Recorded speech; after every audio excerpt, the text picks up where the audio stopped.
Every year I know we gonna go hard. We been that team ever since Bart started. All my cheese heads go pack go. Ain't showing no mercy, cutting no slack, no. I ain't a bad sport and I'll even wish you good luck. Only thing I will. All right. Good evening and welcome into Lombardi's Legends podcast. I am Wags, and joining me as always is Dane.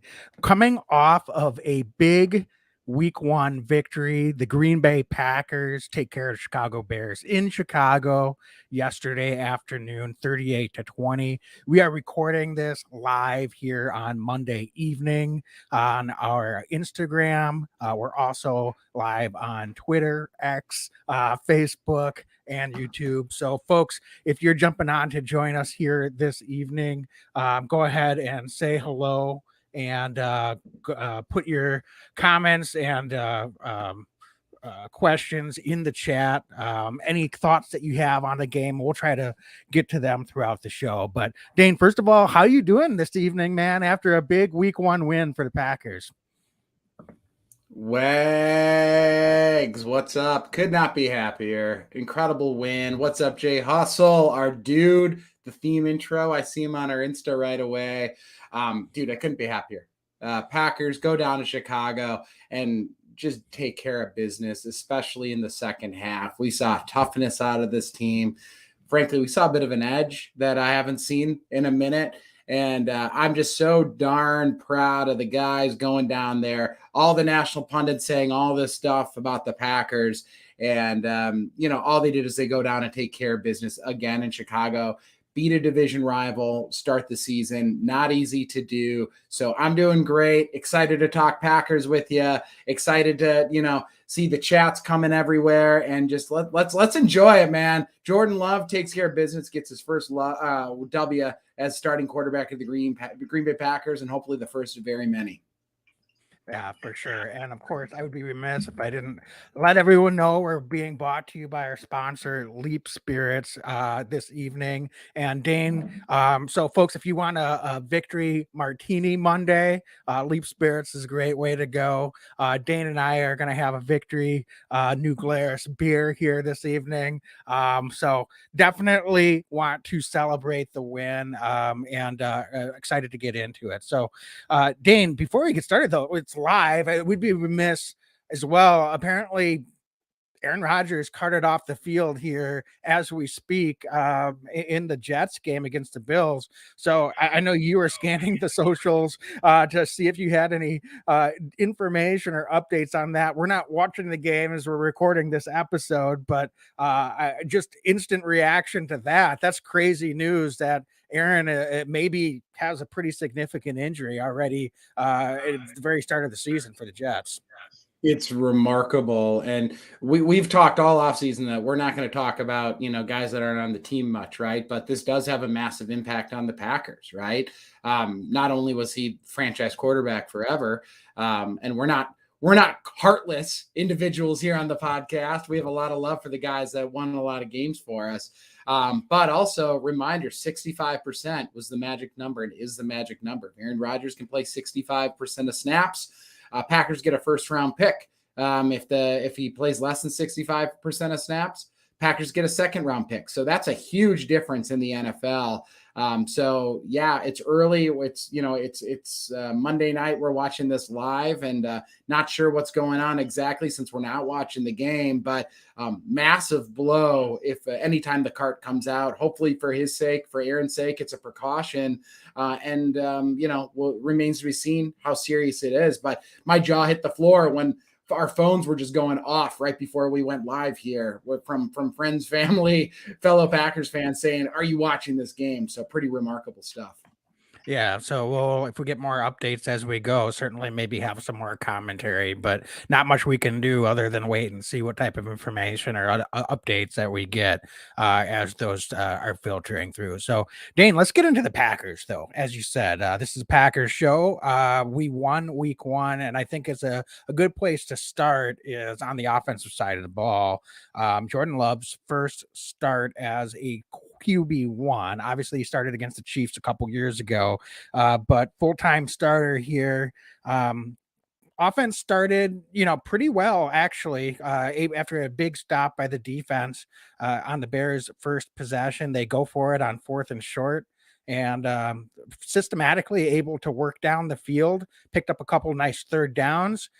Scored a touchdown to Romeo Dobbs on 3rd down. So scoring a touchdown on a first offensive possession, not something we saw a lot of last season, but I think Jordan, for the most part, really looked nice and poised in that first series. Aaron Jones looked like on a run inside the 10. Could have scored if he would have cut it on the outside, and then the next play he drops a screen pass that he easily could have scored. So certainly that could have easily ended in a field goal in that possession. But I think Jordan Love showed some nice composure in that situation, picking up some big third downs on his first possession and able to connect with Romeo Dobbs, put the ball in the end zone. So Dane, in terms of the first half, obviously that first possession, a lot of Aaron Jones. And then I think the rest of the way, we're able to get a field goal right before the half. Only 10 points in the first half, but overall, I think probably about what you would have expected from the offense in the first half of this football game. Yep. Sorry, I was on mute. Absolutely. I mean, shout out to Anders Carlson, by the way, for hitting some field goals early in the game and throughout the game. Very consistent of him, which we're excited to see. But yeah, I mean, it was completely expected first half. I think we said after the first half yesterday internally, if you told me the Packers were up 4 after the first half, and Jordan Love's first start, I'd be like, all right, it's a good start, right? So they did enough. I thought that clearly the third quarter is when things took off, but that first half there were some mistakes. As we expected. And I think there's going to continue to be mistakes because this is a young offense. But end of the day, the protection was absolutely phenomenal for Jordan yesterday. He had all day to sit in the pocket. So that was massive. And he had a chance to get through his reads. Jordan was making his reads, going through his progressions. He looked calm. He looked cool. He looked collected. And he delivered on a number of throws. He missed a couple, but the receivers caught the ball when they needed to catch the ball. I mean, everything that you need to see was happening. So we'll get the second half in a second, but it was a fine first half. It wasn't great for the offense, but it was manageable. And boy, did they take off then, Wags, in that third quarter. And that's really when I feel like the Packers coming out of the locker room, dominated the game. And we have seen time and again under the Matt LaFleur, number one, they start slow in that first game of the season. Number two, sometimes they come out of the half sluggish. Yesterday, we saw them catch fire early on in week 1. And then number two, they punched guys in the mouth that entire second half of the game. So very, very pleased overall with the performance. And Wags, the most exciting thing for me, the win's great, and I love beating the Chicago Bears. But the most exciting thing is that there's still a lot to build on, and there's still an opportunity to grow. I love that with a young team, with a young offense. But so far, so good. 1-0 on the year. Couldn't be more excited. Yeah, and I think obviously when you look at the second half, the big thing was getting Aaron Jones heavily involved. Aaron Jones, first possession, Packers go down, score a touchdown. Aaron Jones, first possession of second half, it's pretty much all him. Packers go down and get a touchdown. Dane, I don't think that's a coincidence. Aaron Jones is going to have to be heavily involved for this offense to have success, either moments within games or just over the course of the season. Now, there's other guys that are going to contribute, and like they did yesterday, certainly. But it's a big thing when Aaron Jones only touches the ball 5 times in the first half. Most of those were in that first possession. Then the Packers offense gets away from them a little bit. They're trying to get some rhythm going. Picked up a couple first downs in the second quarter and late in the first quarter, but just didn't really seem to have the same rhythm that they did in that first series.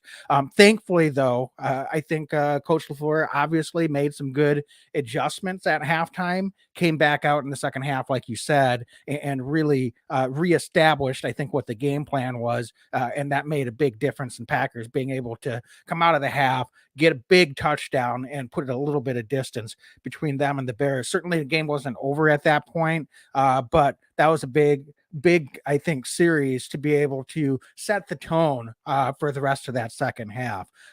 Dane, just thinking about Jordan Love, though, taking a step back at the whole game, Jordan Love, the Packers with him out there are 10 of 15 on third and fourth down. So that's super efficient in big down situations. I called it out in halftime in our Packer group chat. And then, the announcers started talking about it the more and more over the course of the second half as it became apparent. From an efficiency standpoint, Jordan wasn't necessarily, great in some of those situations in the first half. Like you said, he missed some throws, but overall, I thought he played a really strong game. At the end of the day, if you've got a quarterback that's leading the offense to high efficiency numbers on third and fourth down, 3 for 3 in the red zone, so 100% red zone efficiency, and no turnovers. Really the only real mistake he made, other than just some misses on a couple of throws, was taking that sack at the end of the half. Thankfully, they were able to get a timeout, and credit to Anders Carlson for coming in. And Coach LaFleur said they tried to make it as hard a situation for him as possible, and he was still able to make the kick, the 52-yarder. So a lot of really good things that you had to like with Jordan Love. He's going to have his ups and he's going to have his downs, but I'm really, really happy for him and for us as Packer fans and for the Packers in general that he was able to answer a lot of questions right away in a big week 1 game, because now we don't have to deal with the naysayers. He can have a lot of confidence. His teammates can have a lot of confidence. The fans can have a lot of confidence that Jordan Love is going to be able to answer the bell moving forward when they do have some of those moments of adversity, when they do have some of those stumbles, or when they do have a difficult game or two. I think this is something to really build on. So I'm very excited that Jordan was able to come out and have a really, I think, if nothing else, above average to solid performance overall.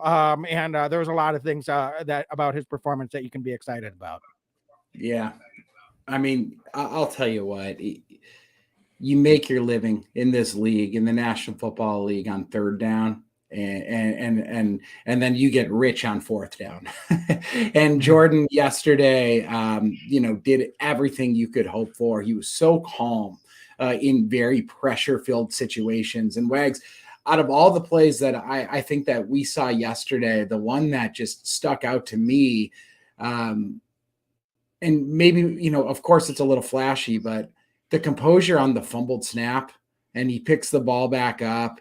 He has the presence of mind to keep his head up. We see young or inexperienced quarterbacks and veteran quarterbacks stick their head down. That was very Favrean, wasn't it, Dane? I don't mean to interrupt, but that was that was totally that was a recall to Brett Favre. That wasn't an Aaron Rodgers play. That was a Brett Favre play right there. I mean, that's there's a lot to be nervous about as plays like that happen, but the fact that I'm sorry, go ahead and continue your thought on that, but that was all I was thinking of is that's an ode to the young gunslinger and the old gunslinger at the same time. So I think we might see more Favre tendencies in Jordan Love, and hopefully not all of the crazy 4 interception games. But I think that's kind of the type of quarterback he is. We're not going to compare him to Brett Favre after one game. I'm just saying in terms of a play like that, it is definitely something that's a recall to Brett's type of playing style and what you saw out there in him. Yeah, no doubt. And Devin Smith in our chat on Insta said the throw to Dobbs, that fade was insane for a touchdown. Devin, we'll get to that next because that was insane. But to finish our thought on this throw, you're right. We said, going into the season, Jordan Love's definitely his own man, but we've said, folks, go back and listen. We said he's got some Brett Favre in him. He's got a huge arm. He's not afraid to take risks. He's going to run around. He has fun when he plays the game. There's some of that Brett Favre. You're completely spot on, Wags, to that. But that composure for him to sit back there, keep his head up, and then just stay calm, trust his team, trust that the blocking was going to be there, and then just let that ball rip the way he did. He gave Musgrave enough time to, even Musgrave, who, was a little out of sorts backing up, he put enough air under it, which we see so often. Less experienced quarterbacks and even experienced quarterbacks will try to throw it on a line because they're a little hyped up. They see such a wide open guy. Rodgers. Jordan put the ball underneath, so much air underneath him for him to complete that pass. And then to go down there after a big play like that and finish the drive with a touchdown. That's real deal football. And Devin Smith said it. The throw to Dobbs. I am not a fan of fade routes in the NFL. I just think that there's too many variables that have to come to fruition for it to be a successful play. However, Jordan put the ball exactly where you needed to put it. And I think the love fest from the Packer media and ourselves included on Jordan is all warranted today. But how about Romeo Dobbs, man? That catch was an NFL wide receiver 1 catch. That is a hard catch to make. Perfect route, track the ball, defender in his face, strong hands, brought it down, touchdown. The timing was good. The chemistry was good. And you've got to love it, Wags, in the first game where it looks like Jordan and Romeo Dobbs have been doing that pitch and catch for years. So I'm just very, very pleased with all of that. And you said it. There's going to be ups. There's peaks and valleys to this game. And we're going to have some games where we're going to be like, damn, that one might have gotten away. But for this to be the first game in a difficult environment, was just insanely cool to see. And the composure, the third down, the fourth downs for Jordan Love shows that he's a guy who's going to come in even and he's going to make some plays. And you just got to love that because adversity gets in the way, but Jordan seemed to be able to stay composed under that adversity all game long. Yeah, and I think a couple other call outs. Obviously, the touchdown for Dobbs was a big moment, and Bears had, I don't think, made it close, but there was a little momentum going their way, and that was the series that the Packers responded and went back up 31-14 after that touchdown. But how about some really nice coaching play calls, I think, in the second half. That backdoor screen pass to Aaron Jones in the first possession. Obviously, that's the big gain that sets up the touchdown, but just a thing of beauty. So I think Coach LaFleur it doesn't get a lot of credit for his scheme. I think there's fans out there that are saying like he helped Aaron, obviously, and this offense has been successful in the past few seasons. Last year was a little bit of a transition with a lot of turnover and younger guys coming in. But I mean, he doesn't get a lot of credit, I don't think, Coach LaFleur, as an offensive minded guy, play caller in terms of his scheme and really the timing that he can draw or dial something up like that. And that was beautiful. And then on fourth down on the next possession, when the Packers go to Aaron Jones on 4th and 3, first of all, really loved his idea to just go for it in that situation. I don't think a field goal right there is going to necessarily hurt you, but it doesn't do a lot. That just put the Packers up 14. He says, no, let's put the offense on the field, keep them out there, all gas, no brakes, and just a beautifully designed play to really isolate Aaron Jones on TJ Edwards. And that's a one-on-one that you figure Aaron Jones is going to win all day long. And certainly they caught a break. The safety vacated the back end of that coverage. So he's able to just basically walk it into the end zone. But at worst, that's going to be a first down pretty much every time. So just beautifully designed play calls, I think, from Coach LaFleur and some of those situations. And you said it. I think that throw to Dobbs, while I'm not a big fan of the fade either, he had the matchup that they liked clearly, and it was just perfectly executed by both Love and Dobbs. So give a lot of credit there. And then, Dane, we got to talk about the offensive line. Realistically, there shouldn't have been any sacks this entire game. I consider that sack, the one sack, that was really more on Jordan Love than it was on the offensive line. He's got to get rid of the ball in that situation, throw it away. And then they've still got time on the clock and can potentially still take another couple shots at the end zone there at the end of the half. but just in the run game, in the pass protection, just a tremendous all around performance from the offensive line up front. And I think Coach LaFleur said it best in his presser today. Big difference in the game was Packers were able to protect Aaron Love or Jordan Love, and we're able to win up front in the trenches in the run blocking scheme. And they were able to get after Justin Fields on the other side and put pressure on him. And when you're able to do those two things, that's a big time recipe for success in the NFL. Wiggs, I'm getting a little hot here. Let me just fan myself off for a second. I've got my Jordan Love fan from training camp here. I just got to do it. It was so good. And you're spot on. The Aaron Jones play was one of my favorite designs I've seen in a number of years. The timing of that play, you mentioned that, right? But the timing of it was incredible. That first series, to see him make that throw for Aaron Jones, I think it was the second longest reception run and catch of Aaron Jones's career. It was really, really cool to see. A couple other things I just noticed, and you mentioned Aaron Jones beating TJ Edwards. We highlighted that in the preview, that we thought a huge mismatch, that much as the Bears paid to bring in linebackers, there's no way those guys were going to be able to keep up with the mismatches of this Packers offense. Now, I didn't expect the Packers offense to put up 31 points. Go back my prediction. I think I had them at 26 for the game. I didn't expect this kind of offensive output, but they found the mismatches. And I loved after the game, I saw Jordan talking just, the post-game quick interview on the field. And he said something that really stuck out to me. And it was just that he was like, we just took what they gave us. And that says an awful lot. He was letting that to me, it talks about a guy who's just kind of letting the game come to him, and he was going to find the open guy. And you just love to see it. Not a lot of hero football, just really, really good plays. He was looking guys off yesterday. I went back this morning, watched him. Some of these linebackers, that play to your boy Jaden Reed, Wags, one of those catches Jaden had.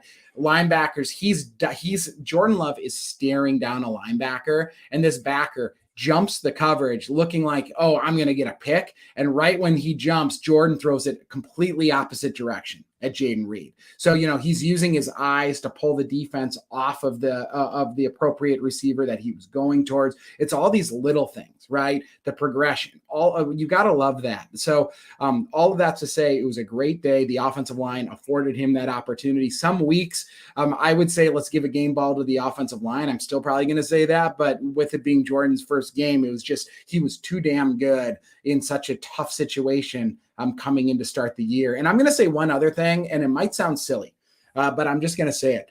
There was a lot made yesterday about Jordan Love's mom, being up in the upper deck or wherever the heck they had her, right? And you know what? There's something about a guy who's like, okay, I'm just going to go in and play the game. And we're not going to be high maintenance. We're just going to she's stoked to be there. She's happy wherever she is watching him play the game. Afterwards, he's like, yeah, she comes to every game. She's our biggest fan. There's something about kind of the leader of the team. Teams take on personality of their leaders. Teams take on the personality of their quarterback. And Jordan's kind of got this no big deal, super focused attitude. And we've seen it all off season long. So to see him have that success with that kind of demeanor, and it's not an aloofness. He's very dialed in. He loves the game, you can tell. But just the way he carries himself, I think this offense and this entire team is going to feed off of that kind of guy. And how can't you root for a guy like Jordan Love, where the critics say all that they're going to say, and he just kind of shrugs, goes out there, throws 3 dimes, and wins a football game. It's pretty cool to see. Yeah, for sure. So, Dan, I think we should segue over to the defensive side of the ball, and some really great things on defense too. So a lot of things that you had to like. One of the things that really stood out to me, though, with this defense, there just seemed to be a different level of physicality by not just the defensive line, but I would say even at the second and especially in the secondary. Just want to give a shout out to all those guys. There seems to be a new attitude, and I don't know if some of the reckless penalties is kind of just comes with the territory with defensive players when you play with that much of a chip on your shoulder and that physicality and that much intensity.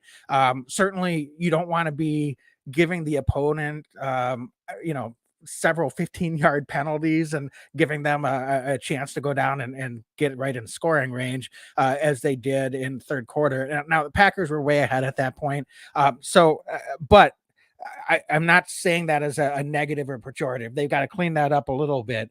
But I think it almost does go hand in hand. Don't you think, Dane? Because there was just a noticeable level of physicality that this defense was playing with that I don't know that we've always seen. And I'm not knocking the effort that we've seen from guys that have played on the defensive side of the ball, many of whom are on this team, by the way, in past seasons. But it just seemed like it was a little bit of a different level of physicality yesterday. Curious if you noticed the same thing, and if that's something that can really, lead into the rest of the season, or if that's maybe just a 1 week thing that they overmatched the Bears up front.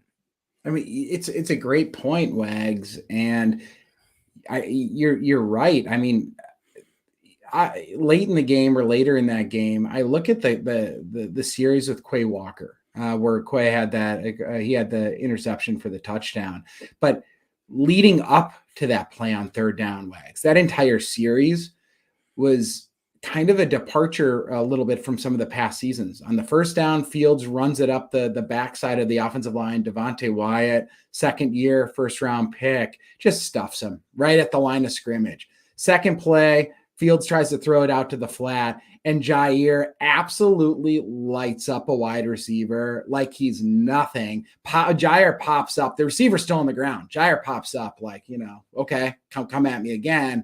And then on that third down, it's that pick six.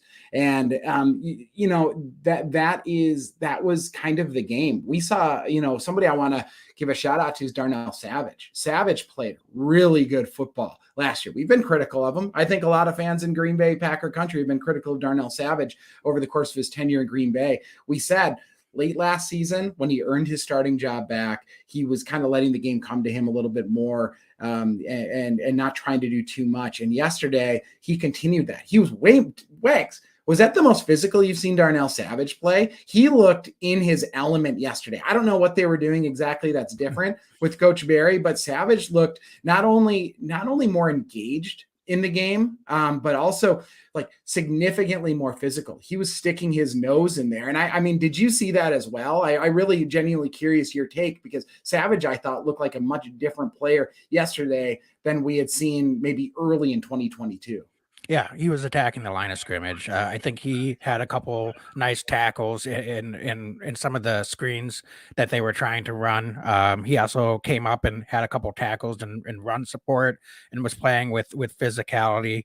So I think maybe that's just something that's going to be a little bit more of what we'll see from Darnell Savage. If that's been the plan, that's certainly good to see. In addition to him and Jair, though, and not just highlighting the secondary guys, but I thought Razul really played very physically as well. And Keyshawn Nixon, I know he got beat for the touchdown, but thought he played a really great game in the slot as well, overall. So this secondary I had just overall a really, really good game. There's certainly always going to be things that you can look at when you break down the film. There were a few missed tackles here and there, but then the guys up front, Devontae Wyatt, TJ Slayton. We talked about them coming into this game, into this season. You've been singing Devontae Wyatt's praises since before camp broke, Dan. I had him as the X factor on the defensive side of the ball for week one, and he's been delivering, making both of us look good in highlighting him as a potential breakout player for this defense. But boy, does that take a lot of pressure off of a guy like Kenny Clark. We've been saying this all off season. If Devontae Wyatt can make that year two jump, TJ Slayton can get in there and be disruptive. This Bears run game really didn't do much. I know statistically, because Justin Fields gets a lot of yards running, but even he didn't really hurt us that badly. I thought they contained him pretty well. If you would have told me that Justin Fields would come in and get 60 yards rushing the ball and do what he did statistically, I would have taken that every day of the week. So really happy with that performance. They were able to put the Bears into some challenging down and distance situations. And then they were able to get after it and put pressure on them. They didn't necessarily have to do it by sending extra guys. A lot of pressure came just from rushing their 4 down linemen. So that was exciting to see. And Dane, it wasn't Rashawn Gary. It wasn't Preston Smith. It wasn't Kenny Clark that were necessarily doing all of the work. We got contributions from Lucas Van Ness, Devontae Wyatt, TJ Slayton. Certainly you go on down the line in terms of who was making contributions up front. And that's exact. Carl Brooks came in and got a sack in his first career sack. So we got lots of contributions from a lot of different guys. It wasn't just about getting Justin Fields down. We know how hard he is to bring down, but they were able to just consistently bring pressure. So even when they weren't getting the sacks, he was running around a lot. And I thought they did a pretty good job overall in those contained situations as well. So just really pleased with the physicality and how those guys were able to get after it up front as well. Yeah, I love. So I saw a stat today that I think that the Packers had the second most pressures out of any team in yesterday's game, and within like 1 or 2 pressures of whoever the team leader was. And Devontae Wyatt led the charge. I think he had 6 hurries on Fields, which is insane as a defensive down lineman. And then Rashawn Gary, first of all, just the fact that he can be out there right now so soon after an ACL injury is jaw-dropping. He had 10 snaps yesterday. He had 5 hurries. I mean, that's insanity that's a possibility. And to watch Rashawn out there, he looked like Rashawn Gary. So that was cool. But to your point, Wags. There's so much depth right now on this edge group and then this defensive line, and they're young. They're not all these veteran guys. They're youthful, but they're energetic, and they've just got massive push. Yesterday, Wags, we saw an offensive line push around the Bears defensive line, and then we saw the Packer defensive line and kind of that front 7 just manhandle the Bears largely. So you win a lot of football games if you can keep your quarterback upright and hit the opposing team's quarterback. And that's what the Packers did yesterday. And lastly, let's talk about Lucas Van Ness for a second.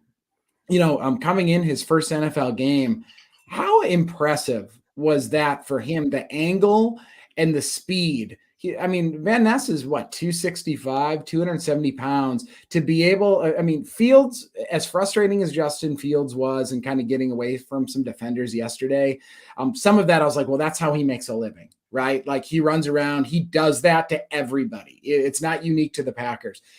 When I saw Lucas Van Ness break down and just take Fields down the way that he did, I stood up out of my seat because that is not easy to do. The speed, the closing speed, the confidence in the hit, everything about what Luke Van Ness did yesterday was very, very much like, oh, that's our first round pick right there. So to couple that with everybody else, you send one guy, you send another, and that's what this Packers defense has early in the year is you can just keep sending guys. You can keep bringing the house every single snap. You've got fresh legs out there going to hit that quarterback. Wags in past seasons, early on in that hot weather, I think the announcers highlighted it. They're sitting in the sun. They're getting beat down. The Packers defense was out there a ton early on in that first half. And we've seen this Packers defense wear down because it's Kenny Clark and it's Rashawn Gary and it's Preston Smith. And then it's like who you got, right? This year, we're going, well, yeah, it's everybody else too. We've got all these other young guys that can go out and make a play. And that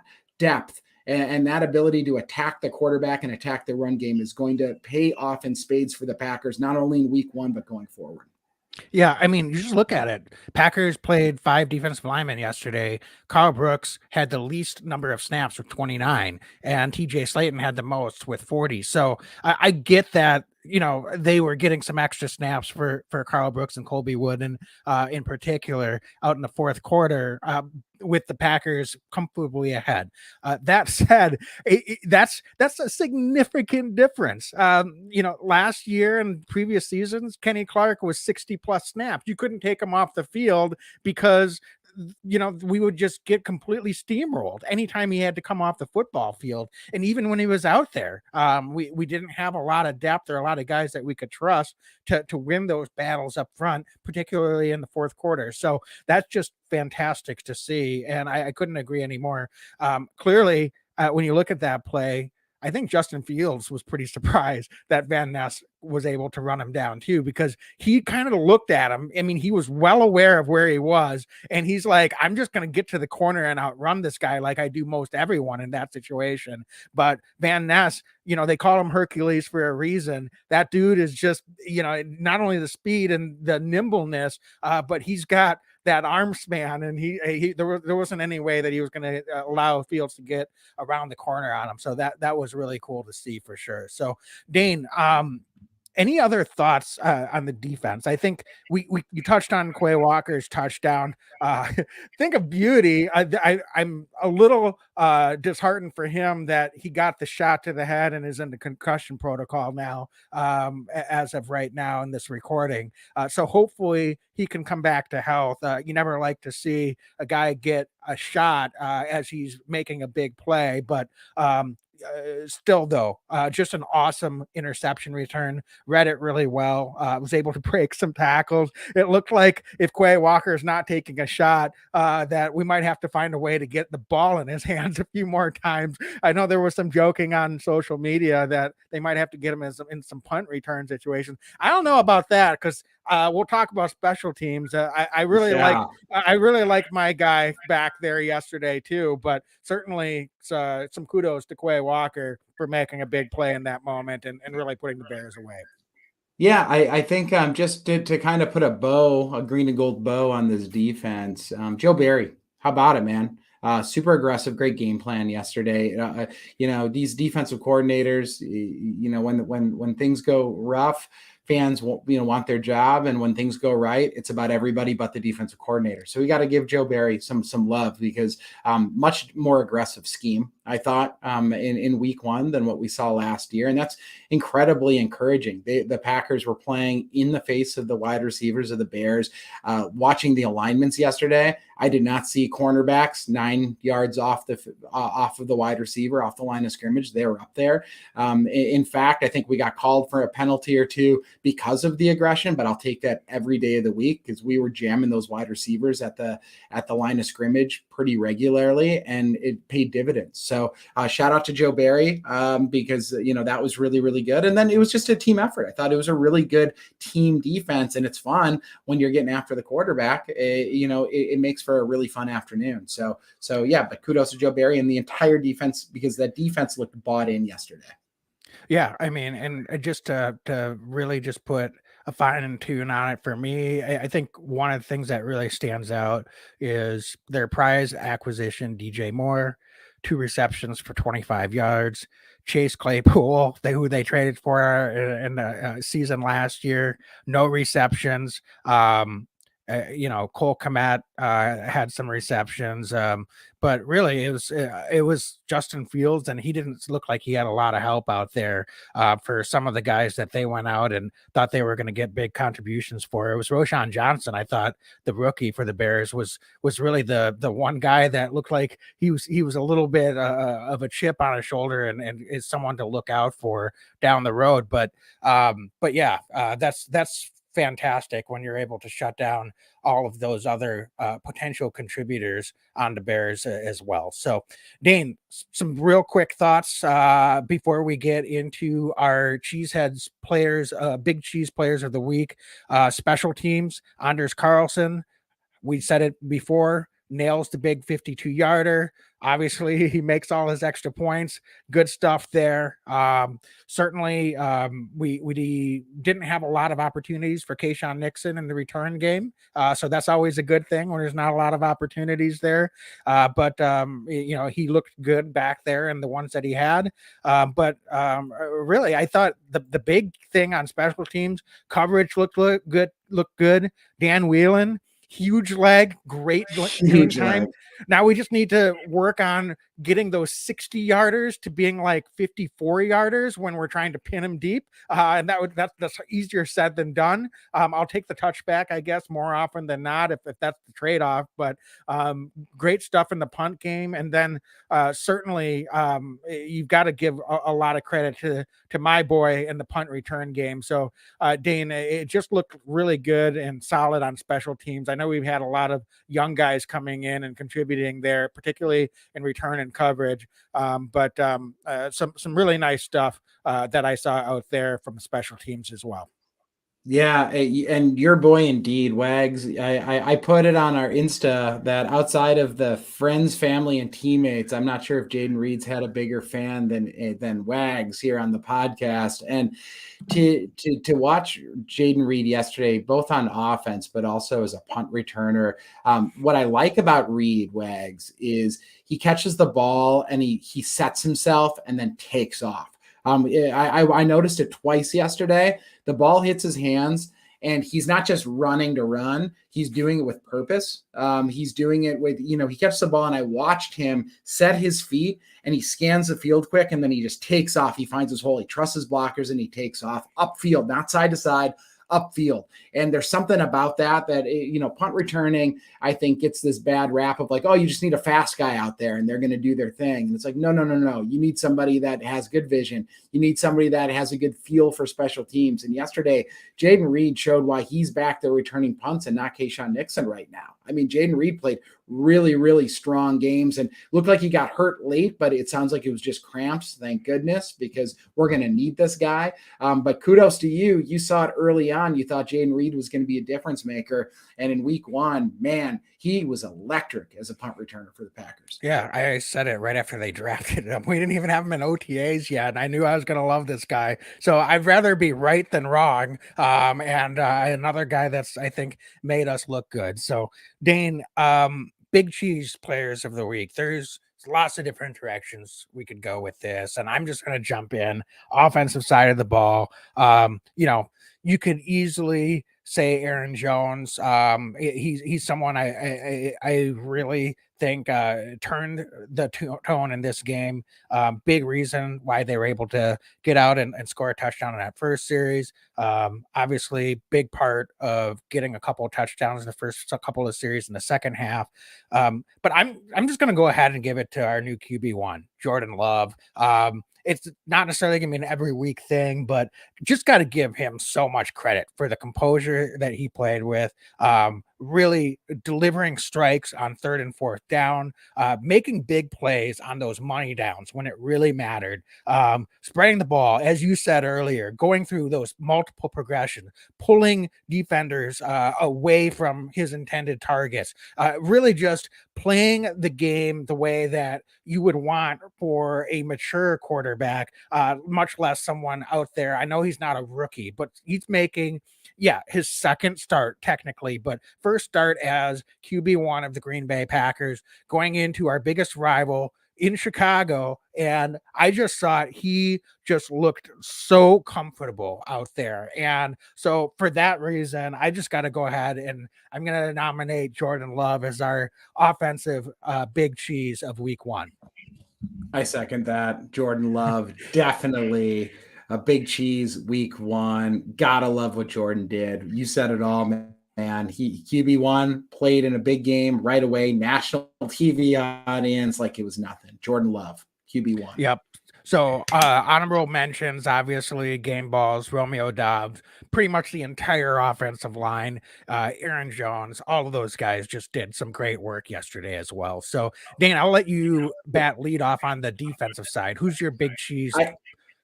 Yes, I will, but I can't believe I forgot to mention it. Rasheed Walker getting all of that run as the sixth offensive lineman. Total wrinkle I did not see coming. Sorry, I know we're doing our big cheese, but I love to see Rasheed out there. He was out there for the screen pass. He's out there a number of plays. Eligible wide receiver, number 63. I loved seeing that yesterday. That play scheme is awesome, and I want to see more of it. Defensively, Wags, defensively. I'm going to go with Devontae Wyatt is going to be my nominee. Devontae Wyatt, your Leap Spirits X Factor in our preview podcast. I got to go with him. I thought that he played a great game yesterday, not only from his hurries, but he just played really tough against the run, played his lanes, looked fast, looked explosive, looked bought in. So Devontae Wyatt, for all of those reasons, is going to be my prediction my big cheese nominee for this week so far. All right, I will second it. I mean, you said it. I picked him as a defensive X factor. He delivered, so I think he earned the Big Cheese nomination for Defensive Player of the Week. We could have gone a couple of different ways with this one as well. Just an all-around really solid performance, some really good individual performances, but more than anything, just really complimentary. Physicality was what stood out to me, as I said, when we at the top of the defensive recap. So a lot of really nice things that we saw from the defense. Certainly Bears were able to go down and get some points and what I would consider garbage time, but overall just a really, really good performance. Forced a couple turnovers and held the Bears in check in that first half to give the offense some time to catch their breath and get a little bit of rhythm then in the second half and put the Bears away. So really, really nice performance there. Dane, any other game balls or anything else that you want to throw out there in terms of recognition with this week 1 victory before we sign off for the evening? The only thing, not necessarily recognition, but maybe just recognizing the abnormality. I think I noticed yesterday no captains. Nobody had a C on their jersey. Teams make a big deal out of that for obvious reasons. The Packers rolled guys out for week 1 captains, but I'm not sure if going into this year what that means, what this looks like, and maybe I'm mistaken. I missed it, but no C's on the jerseys. It's almost like they're one team. I don't know. There's something going on there that LaFleur is cooked up there. So just a little abnormal, but kind of cool if that's what's going on. But otherwise, just what an awesome team performance. Go to Packers.com if you haven't and watch some of the video after the game of the guys in the locker room, how hyped they are. LaFleur had a great speech. This is a team. They love their guy, Jordan Love. So that's really cool to see. The fans love him, but you can tell how proud the rest of the team was rallying around Jordan yesterday. So what more can we say? Huge first win. The Packers are 1-0. Wags, we're tied for first place in the NFC North, and we're going to have a lot of fun all season long. Thursday nights, we do preview. Monday night, we do Packer recap. We're going to be here all year long. So excited you're back with us, everybody, all you legends, for another season. Yeah, for sure. I think one thing that I wanted to just throw out there, and I'm sure a lot of Packer fans out there are already aware and saw the story, but Kenny Clark's father was able to watch his son play in person yesterday. And so I won't get into all the details of that other than just a really feel-good story, neat story. So if you're not aware of that, go and check that out and you get all the details on that. But got to feel good on a personal level for someone that hasn't had his dad in his life since he was 8 or 9 years old to be able to come in and watch Kenny play in person. So anyway, just wanted to throw that out there. These guys are humans, and that's something that you don't see a lot of, but really, really cool thing to be able to hear about. So shout out to Kenny and Kenny Sr. For having that opportunity to make that happen. So Dane, I think with that, we've covered it, man. We're 1-0, like you said. So let's take that victory to the bank. As always, folks, thanks for joining. Be legendary and go Pack, go. Pack, go. Every year I know we gonna go hard. We been that team ever since Bart started. All my cheese heads go Pack go. Ain't show with no mercy, cutting no slack, no. I ain't a bad sport and I'll even wish you good luck. Only thing I will